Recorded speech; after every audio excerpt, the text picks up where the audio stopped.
and show the ladies what a real sexy man looks like.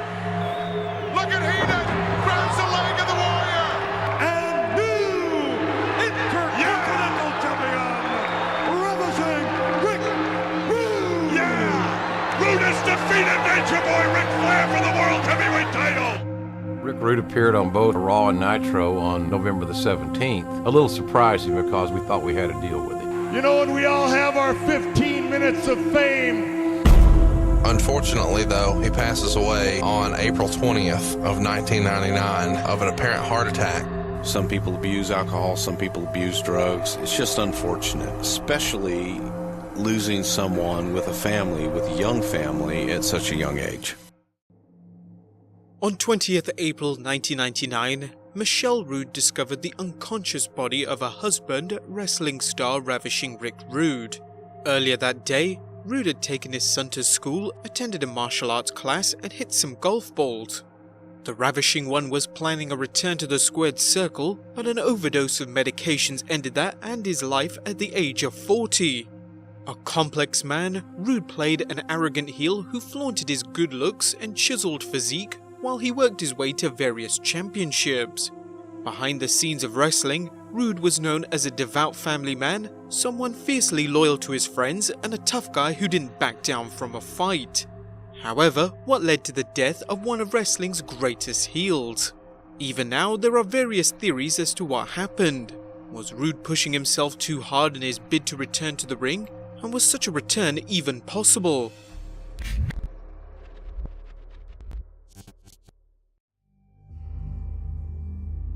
Born Richard Irwin Rude, the future Ravishing One grew up in Minnesota, attending Robbinsdale High School alongside a number of men who eventually became wrestlers such as Nikita Koloff, Barry Darsow, Tom Zenk, Brady Boone, and John Nord. Rude's childhood friend was Kurt Hennig, who became his lifelong friend and the superstar known as Mr. Perfect. After graduating college with a degree in physical education, Rude trained under Eddie Sharkey, who trained a number of Midwest wrestlers including the Road Warriors, and began working in territories.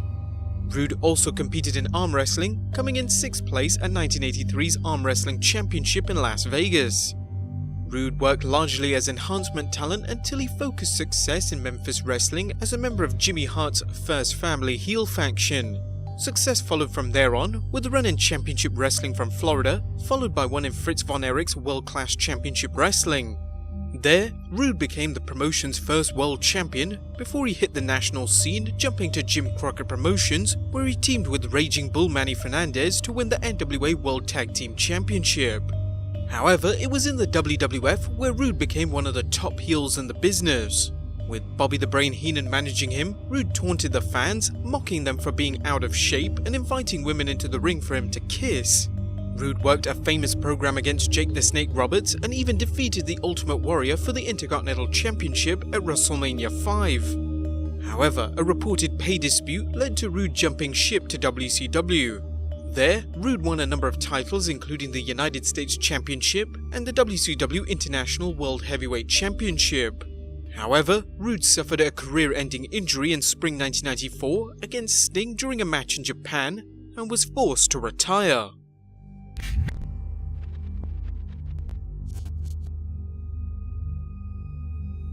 Like several wrestlers from his era, Rude had paid for a disability insurance policy in the event he was permanently injured in the ring. While the premiums were excessive, it was a prudent move as Lloyd's of London paid Rude out. He continued working even though his in-ring appearances were largely limited to him appearing as D-Generation X's insurance policy at ringside. Due to a loophole in the insurance policy, Rude was able to work matches as long as he was on the offensive, presumably this meant no bumps. These appearances were rare, but nonetheless, Rude's mere presence added something, and while DX didn't need Rude, they did benefit from him being at their side. However, in the WWF's case, this came back to haunt them. The Ravishing One had been close friends with Bret the Hitman Hart for years, so when Rude discovered how Vince McMahon had screwed Hart at 1997 Survivor Series, he aimed to do something about it.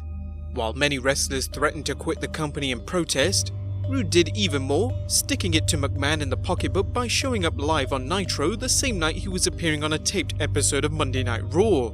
Rude was not under contract to the WWF at the time and free to work wherever he wanted. He contacted Eric Bischoff and said he was furious with McMahon, explaining to Bischoff what had happened backstage at the Survivor Series. Bischoff signed Rude and also settled Rude's past lawsuit against WCW. He then appeared live on Nitro the same night he made a taped appearance on Raw. WCW's plans for Rude didn't seem to work out according to the Wrestling Observer, as Rude was brought in originally to be a heel NWO television announcer based on his work in ECW. However, once given the shot, it was something he was clearly not cut out for. His ECW work, while initially funny, ran out of second or third week, and Paul Heyman kept him in the role just long enough to create an angle to turn him heel and get him out. At some point, Rude decided to train for a return to the ring despite his injured back.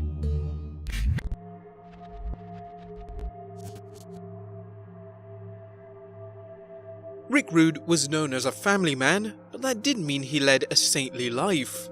The former bouncer had more than one brush with the law, as Rude also made headlines when he was arrested following a disturbance in December 1997 at the Buffalo Airport Marriott in Amherst, New York. According to reports, two fans were involved in a confrontation with Scott Norton, with one of the fans attempting to hit Norton with a beer bottle. One fan reportedly had his nose broken by a punch thrown by Buff Bagwell, while Lex Luger suffered a black eye in the brawl. Rude, who demanded the police arrest the unruly fans, was himself the victim of a nightstick and mace, as officers attempted to calm him down. Rude, along with the fans, was arrested and jailed overnight. As we'll see, Rude's problems also may have extended to substance abuse.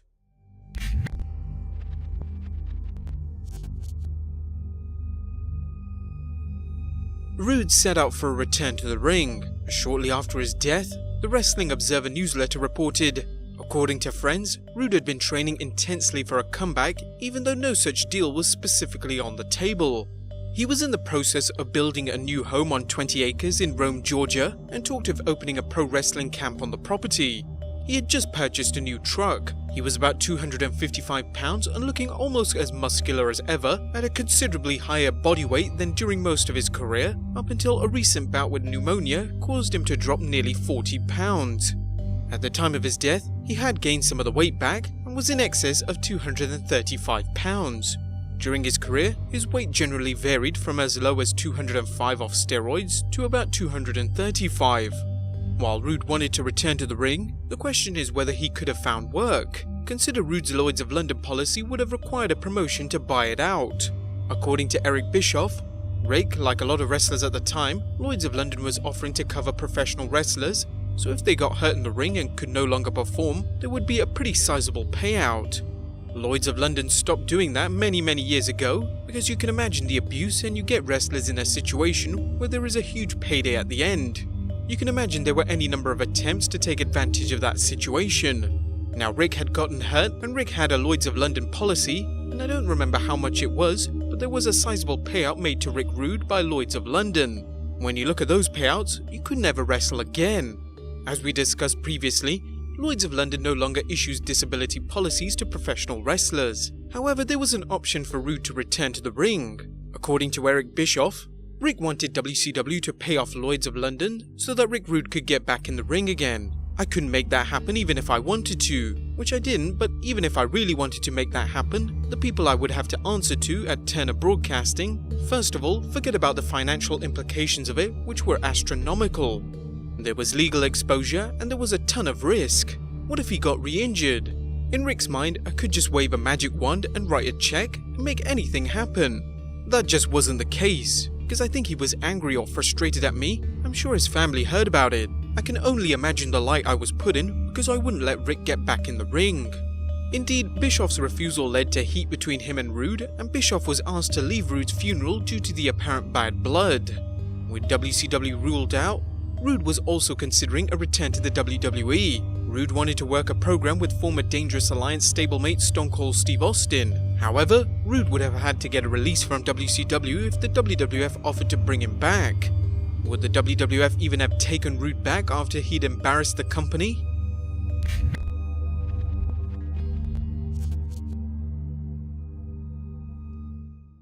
Rick Rude became one of many wrestlers who died at a relatively young age. According to journalist and author Mike Mooneyham, Rude, 40, who had not wrestled since 1994 due to severe back and neck problems, died Tuesday night after his daughter found him unconscious at their suburban Atlanta home. Alpharetta Police Lieutenant Randy Johnson said a number of empty prescription pill bottles were found near Rude's bed, where he was observed by his mother-in-law with a light pulse and barely breathing about 5 p.m. Tuesday. He died at North Fulton Medical Center hours later. According to Dave Meltzer, Rude's wife returned from shopping and found him on the floor barely breathing. She called 911 and he was revived in the ambulance before going into a coma and suffering cardiac arrest in the hospital. The empty pill bottles discovered near Rude's bed have led to speculation whether Rude died from an accidental drug overdose or even an intentional one. Rude was training hard for his comeback. According to more than one source, Rude was 40 pounds over the average weight for a man his height and age, and it's possible he was working hurt. A 1999 article by Mike Mooneyham revealed, according to Police Lieutenant Johnson, Rude had been arrested April 9th near his home in Alpharetta on a driving under the influence charge. Blood test results from that charge were pending. Rude seems to have had problems during his last run in WCW that could have been led to substance abuse. An Observer story covering Rude's death noted, there have been a series of incidents going back 2 months. On 1st March, when Rude was brought to Chapel Hill, North Carolina to do Backstage Blast, he literally passed out on the set in between on-air segments, and his performance was said to have been embarrassing to the point it was debated between segments about even allowing him to continue on camera. Was Rude struggling with the personal demons that have plagued so many of his contemporaries? According to Dave Meltzer's book Tribute, the heart attack was determined in an autopsy to have been the result of an overdose of various pain medications. However, is it possible that Rude took his own life? Rude's friend Road Warrior Animal shared his thoughts on this during a 2017 interview. You know, I knew Rude since high school and God, you know what? It wouldn't surprise me. I don't think it was that, but I knew Rude had a little bit of a depression problem. For the way he looked, all ripped up and looked good, he had a little bit of a self-conscious issue. He was wondering how he looked and how he was, so that kind of doesn't surprise me. I knew for a fact, because I knew Rude real well. Yeah, he smoked a lot, but he was a Percocet guy. I knew that for sure. I think that's one of the drugs he OD'd on. I never read a toxicology report. I don't know what exactly he died from, but he and I found some Greek place and we got talking a lot. I see the tendency. I see what you're talking about. I can see that being a possibility, but I really can't say for sure, man. What we do know is that Rude died from a heart attack caused by a drug overdose. Was it an accidental overdose or an intentional one? We'll just never know. What we do know is that the wrestling world lost one of its greatest heels, and Rick Rude's family lost a dedicated father and husband. But that closes up this episode of Behind the Titantron. We hope you guys enjoyed it. Be sure to check out other episodes in the playlist. Next up, we'll definitely be looking at the last days of Kurt Hennig. Be sure to support the series by dropping a like, subscribing for more, following us on Instagram and Twitter, and as always, I'll see you next time with some more wrestling content.